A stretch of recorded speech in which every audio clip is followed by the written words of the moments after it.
Welcome to Our Girl Relationships. On this channel, we talk about problems people face in their day-to-day lives.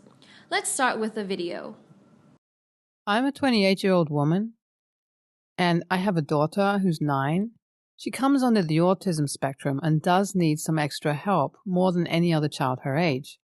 Even though she's almost 10, she needs help with small things. We're very patient with her with everything. As her parents, it's our job to be. She has a hard time sometimes differentiating between reality and fiction and vice versa. But we make sure to hear everything she has to say just to get to know her a little bit more each time. My husband and I are both a part of the workforce. He is a doctor and I work the normal office job as managerial head in a company. So sudden meetings for me and unplanned patients are something we're used to at this point. We make sure to make our daughter our first priority in everything, but work can't be ignored. Yesterday, I took a day off from work and planned to spend the whole day with my daughter baking and decorating cupcakes. I planned to meet up with some of my college friends in the evening, but it all went down the drain because my boss had to ask for the month-end report, so I had to attend the meeting. My husband was busy as well. He had some seminar to attend as some well-renowned surgeon was coming as chief guest. I tried calling the babysitters, but none of the trustworthy ones were available, and I don't want someone who is not acquainted with my daughter to take up the job. So my sister-in-law was the one I knew I could ask for help. So a little background on my sister-in-law. She's a college student, freshly turned 21, and is a YouTuber and TikToker. She uploads videos about her own life, fashion, and vlogs. She's doing pretty good in those, but her content sometimes seems highly intrusive, like she would post about her house, the route she takes for college, and every single detail about her personal life can be found on the internet. My husband and I have made sure to strictly inform us about the prohibition of filming our daughter or us under any circumstance, and she agreed to it and let out a snarky remark about our lives are not being that interesting and internet-worthy. We didn't react to it because we know how teenagers often make rude remarks, and there's no point in arguing unless she really crosses our boundary. So I asked her about the babysitting job. She was happy about it, as she had nothing better to do anyway, so she agreed. We made sure to remind her about our daughter's condition and our no filming or vlogging rule, and in return, she would be taken for lunch to the Olive Garden. Our daughter loves her aunt, and she too loves our little baby girl, so they get along just fine. Next day, I woke up, arranged things, and keep them in a place where my sister-in-law would be able to find them easily and make sure that she wouldn't have a difficult time with anything while babysitting. Her job was to play, listen to whatever facts she wanted to talk about, and order some takeaway, and I left money necessary for that too. I go for the meeting, and after getting that done, I straight go to the cafe where me and my college friends decided to meet. We had a great time together, and I returned home after 5 in the evening to my daughter and sister-in-law watching SpongeBob. After I came in, I could feel someone watching me sneakily, but I brushed it off as tiredness, so I needed to freshen up a bit. So me and my sister-in-law say goodbyes. I hand her over some food that I brought as she couldn't stay till dinner and had to return home for some work. I freshen up and the feeling of being watched subsides in the bedroom. After coming out of the bedroom again, I can again feel that feeling again, but I try my best to ignore it. After a while, I go check every window and lock to make sure no one followed me back home. I also checked the security cameras if someone snuck into my house, but I found nothing.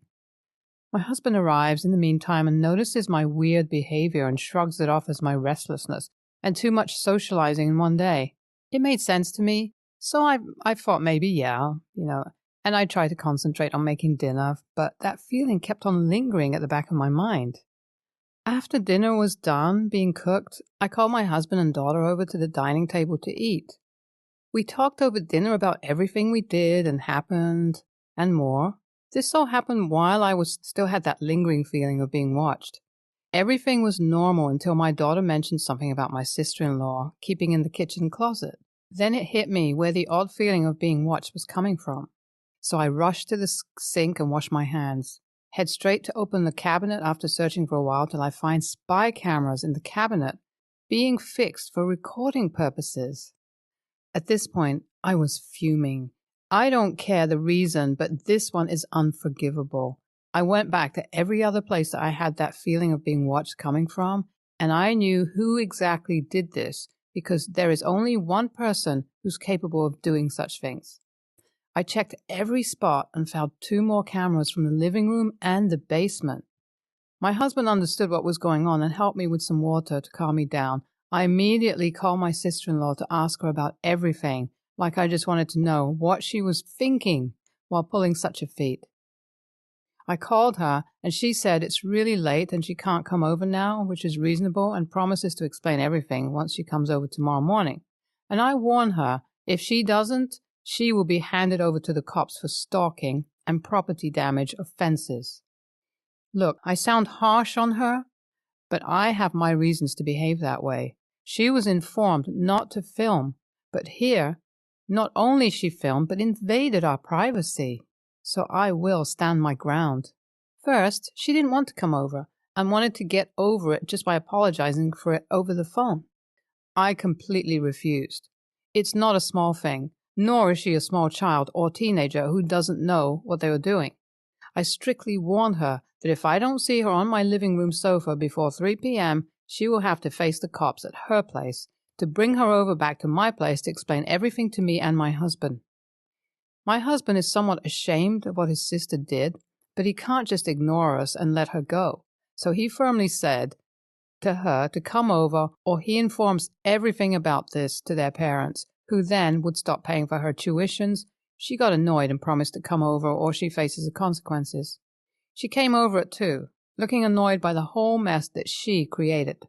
We wanted to talk to her like adults do, calmly. We put our daughter to sleep because she doesn't need to know about all these talks concerning who did what and to whom. We all sat in the dining room and started asking her what was the reason to put the spying cameras, to which she simply rolled her eyes and told them they weren't live cameras but recording ones just to check out the daily lives of people. She acted so entitled, but I had kept my calm, so I just listened to her and then asked why she wanted to know about the daily lives of people. She rolls her eyes again and asks if I'm dumb, and then says that's how you make fun content for people, and that's what is going to help her stay relevant on the internet. That pissed me off. My husband then asked her about the consequences, and she went on assuring us that it's okay and no one is interested in our boring lives, so it was okay. That was it for me. I made sure to cross-question her to remind her of my daughter's condition and how confidential our work is at times. She, being herself, just acted bored, and we failed to get a sense of guilt and sorry from her. So we had to step up and threaten her to call the police and inform our parents so they can make sure that she goes for an actual job to pay her own tuition money. And inform them about this awfully dangerous life she has been living, and I made sure to ask for the money she once borrowed from me and press charges for everything. She starts to cry and starts emotionally blackmailing her brother about everything. After we calm her down, we make her sign a legal agreement for not filming us further under any circumstances. She complies. That's all for now, honestly. So basically, she apologizes after knowing that she would lose everything, but not from the fact that she actually crossed someone's boundary and put them in danger. And she was vlogging someone's life without informing them. Like, what the crap? OP, I hope you force charges against her. Known or unknown, it doesn't matter. It is a completely illegal thing to do, and then she sounds entitled about it? I don't know how much money she's going to get from there, but she should get some morals first, honestly. NTA, she deserves it, and she deserves a lot worse too. She is literally 21 and should know the consequences. So basically, the sister-in-law is an entitled brat who has 0 sense over life. Basic influencer behavior. No, but seriously, what is wrong with all these people? Not only does she think putting other people's life in danger is okay, but also puts her own family's life in danger. And their daughter? She already needs extra space, and she is just ruining it for her. Like I would seriously suggest cutting her off and not keeping any ties with her. She needs to learn better. Next story. So I'm a 29-year-old woman and my husband is 31. Both have a rags to riches story. I have 3 brothers and both parents, while my husband was orphaned and was raised by his grandparents, who are now dead. Me and my husband are both from low-income families and became working students in order to pay for our college fees and hope for a better life. And thankfully, we did get out of the gutter. I now earn less than my husband. His monthly earnings is 5 times as much as I earn. Since he was raised from a conservative household, he insisted that all expenses in our house should be covered by him, since he's the man of the house. And it was never an issue between us because we both had a discussion about it.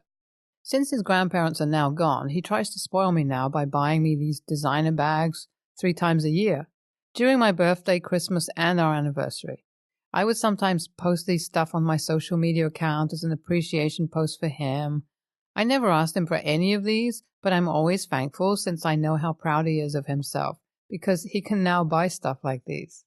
I don't ask him for my personal things since I have my own job and own money, especially since he's the one who pays everything in the house. When I became pregnant, my husband and I agreed that I'll be stopping work for a while since we badly want a baby, and I sadly already got 2 miscarriages from before due to too much stress from work. It was a mutual decision that I'll get back to work when our daughter is already 3 years old, since I want to be more hands-on, especially that she's still a kid. She's 6 months old now. Now, one of my brothers got into immense debt due to his addiction, and by immense debt, I mean an amount totaling my husband's 1 year's salary. And right now, he's asking me to pay all of it as help because we're siblings and he still has little kids and he would go to jail if the debt can't be paid for. I then explained to him that I'll help if I could, but due to me being jobless for a while, I don't really have much money enough to vouch for him. He told me to just sell all my bags or ask my husband to pay for it. I told him that that's absurd, and the most I can do is take care of his kids and pay for their education and other needs. He told me that he knows I have savings from work, and why couldn't I touch it?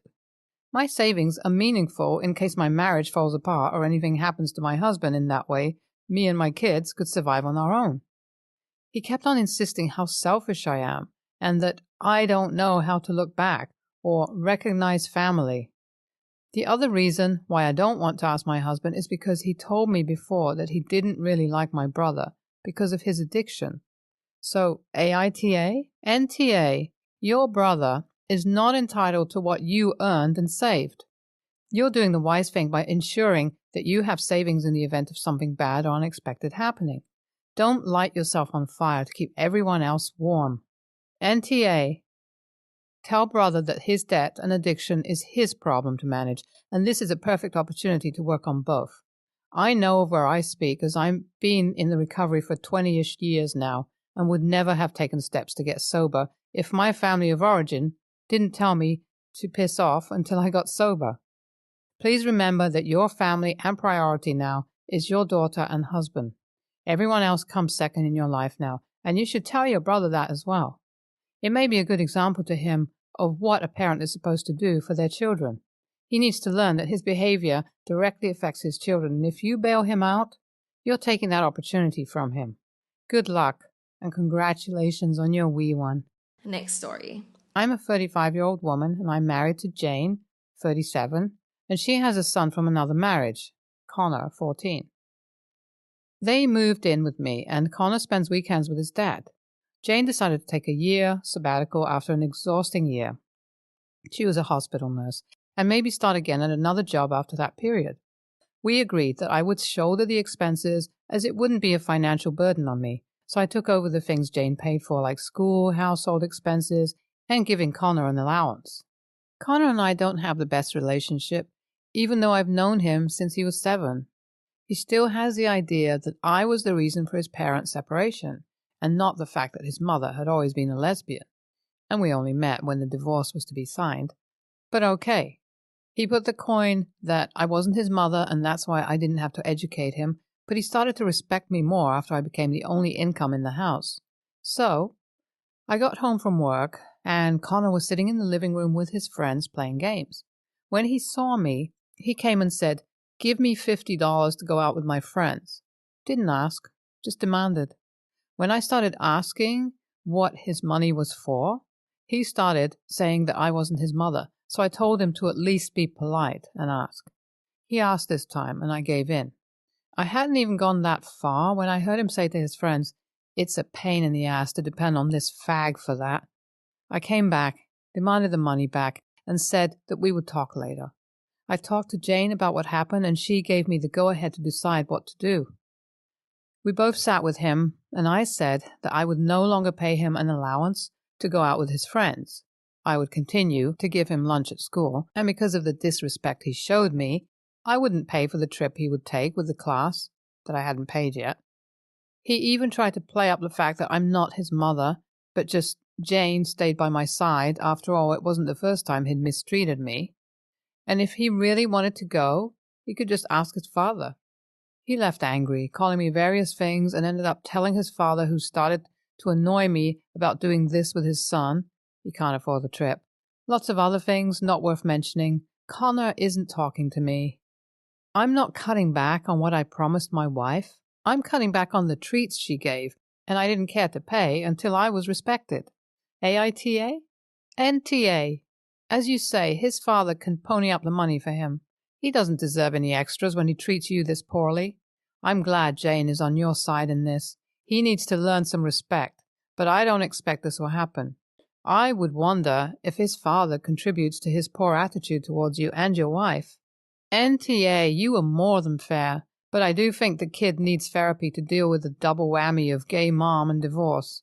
He's a kid, but that doesn't excuse bad behavior, and it would be worthwhile to have more in-depth conversation on his homophobic comments, because that's absolutely unacceptable. Like, he really needs to reflect on that, and definitely consider that a lot of this might be the dad being in the kid's ear.